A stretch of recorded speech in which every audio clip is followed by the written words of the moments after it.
Hello, hello, testing. Can you guys hear? Okay, all right, let's get started. So, hi everyone, my name is Victor. I'm from the Latitude team, and this is actually my third ETHCC, but the first one I'm presenting.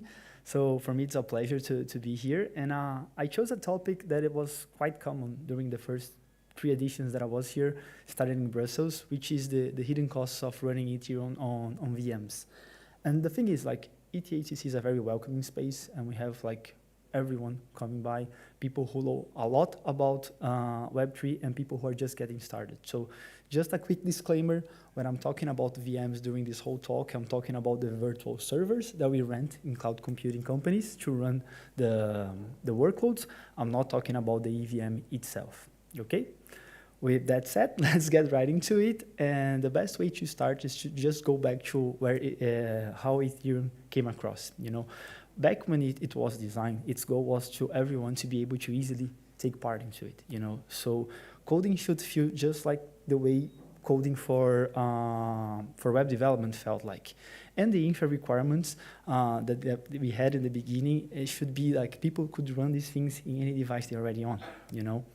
And that's exactly what happened, you know. Solidity just borrowed the syntax from JavaScript, so writing smart contracts was quite easy. And the requirements back then was just anything that we could find, you know, in stores for consumer grade.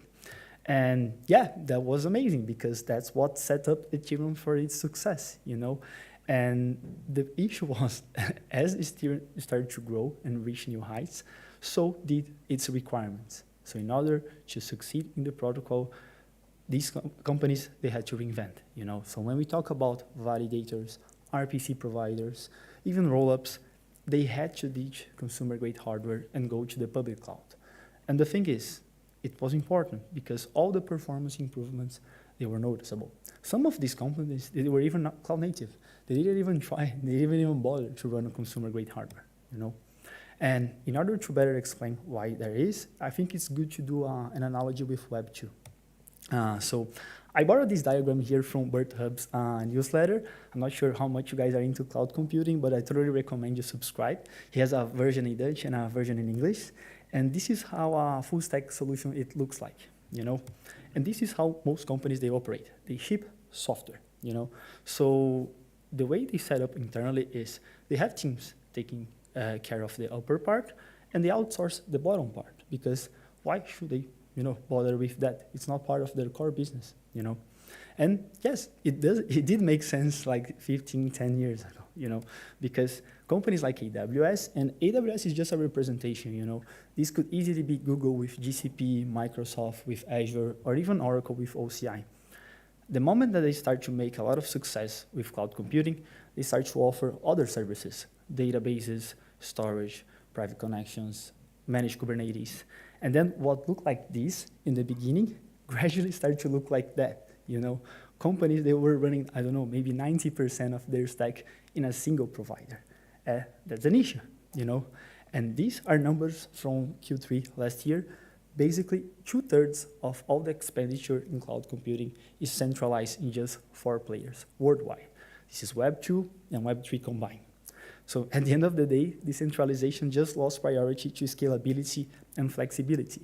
And the thing is, if you look what there was before the public cloud, it made sense, you know. Back then, if companies, they wanted to run something, they had to procure everything themselves. They have to reach out to a server manufacturer. They have to go over the specifications, wait for the order to be manufactured, delivered to their place. Once they received that in their place, they had to procure electricity, network connections, refrigerated space, and make sure it was all redundant, you know, to have uptime. But when the public cloud came together, all the companies, they could scale up and down as easily as pushing a button, you know, and they were paying only for the allocated compute capacity. They were not paying for everything. And as you guys could see in the previous slide, procuring complementary services was just super easy, you know. So before the public cloud, there was like a huge investment for you to even get started on coding. After the public cloud was just higher OpEx, you know, you are paying more for services and you can focus on your core business. And this is what it looks like, you know. These cloud providers, they are the ones purchasing the hardware for you. And this is how they stack everything. The hardware underneath it, you have a OS that they put together, and then you have that very important layer called the hypervisor. The hypervisor is what's going to be partitioning that server into smaller VMs. And this is what we rent when they're using their services. That small portion over there, that we also install our own OS, and in case of Ethereum, all the clients on top of that OS. You know, there are pros to it, of course. You have full elasticity in your infrastructure. You're not spending that much money anymore. But there are also cons to it, because you have just a tiny fraction of the underlying hardware. There's a huge markup when you centralize your compute only on those 4 providers. And there are also locking issues when they're running so many things with them. So is it really the ideal solution for Web3? Long story short, it is not. That's exactly what we're going to be seeing here. So when we talk about general workloads running in the public cloud, there are 2 main concerns that we have, and that we see their impact. The first of which is performance. You are sharing everything underneath the server, disk I/O, CPU time. You're also more susceptible to network jitter, because although the hypervisor caps what the VM is consuming, all those smaller VMs, they are running on top of a server, and that server has a very limited number of ports. So we are also susceptible to network jitter, resource contention. And that's just one side of the story. The other one are the costs that go beyond just the computational costs. Because as you scale up, you start paying more for bandwidth, and you start paying more for storage as well. So you lose sight of all the predictability that you have as a company relying on them. So how does that impact Ethereum specifically, I have a few examples here, like the execution clients. This is one of the most impacted clients from the VMs, because they need consistency when they're reading the hard drives, and the variability that comes on running on top of VMs greatly impacts that. The same is also true for the consensus clients, because although they don't have as many resource requirements as the execution clients do, for them latency is quite important. And what I mean by latency is not only have the servers close to where the transactions are being validated. All those layers that you saw over there, processing through all that software until it gets to the client takes time. And those are added milliseconds, And there are even specialized workloads, like validators who want to boost their maximum extractable value, RPC providers, rollups. All of them, they have specific requirements that the variability from VMs is affecting them. So, at the end of the day, is there an alternative to the VMs? There is, and it's called bare metal. For those of you who are not familiar with the jargons, bare metal is how we call fully dedicated servers. These are servers that all their components, all their resources belong to a single tenant. There are no neighbors consuming the resources from it. And one might think, but isn't that overkill? Why would I need a whole server for myself? The thing is, you don't need a whole big server for yourself. You can also rent for yourself smaller servers, 4 cores, 8 cores, 12 cores. You can put together the specs that make the most sense for you.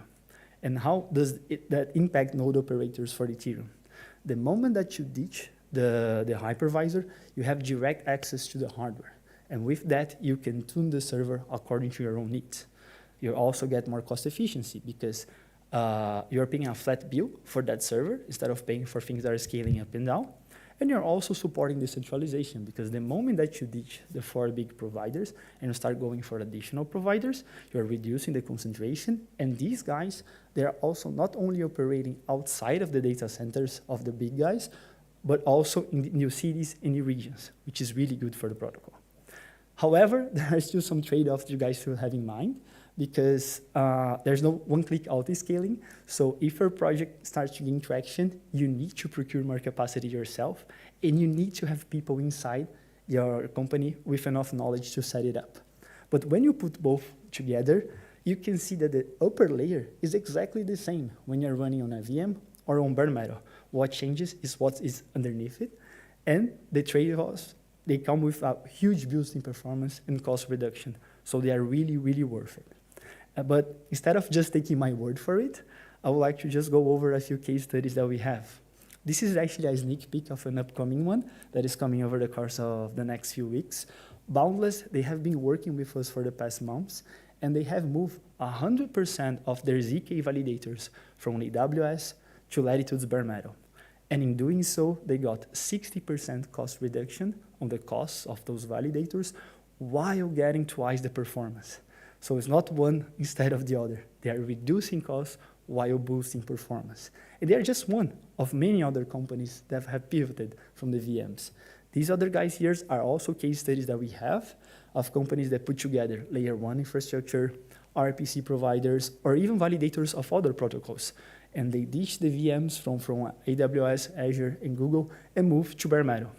And in doing so, they started saving from 30 to 86% of compute costs, and sometimes even 100% of network costs. And all of that while having improvements from 1.5 all the way up to 3 times in their performance, you know. And yeah, it all seems really, really nice and good, but how can we get started, you know? One thing that is super important, and this applies to all of them, they don't move everything to bare metal.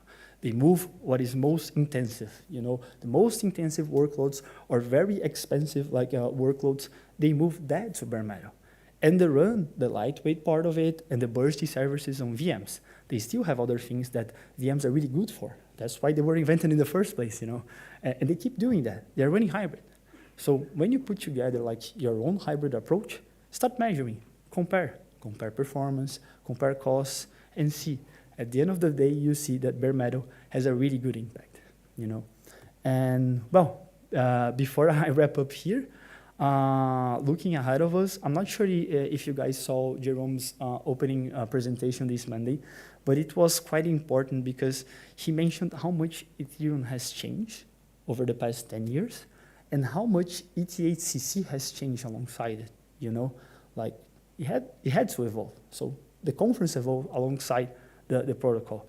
And the same thing is true for the infrastructure layer. You know, it is maturing. When we look into the move from consumer-grade hardware to the public cloud, it was the first move, and it was necessary. And so is this next move, you know. So node operators, if they want to thrive from now on, they need to lower their costs, they need to improve their performance, and they need to become more resilient.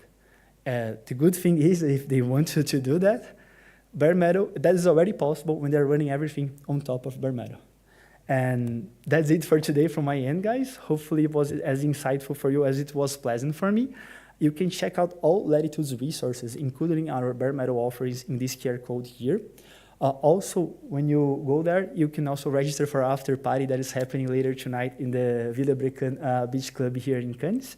And if you do have questions, if you do have any things, specific things that you want to discuss, we also have a booth at the 4th floor, and I'll be more than happy to welcome you guys there and go over your questions. Okay? That's it.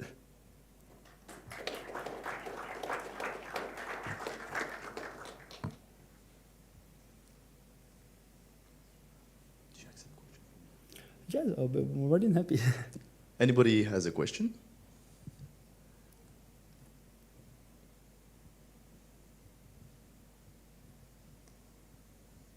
I believe, yeah. Okay. That's good. Well, thank you, guys. Thank you.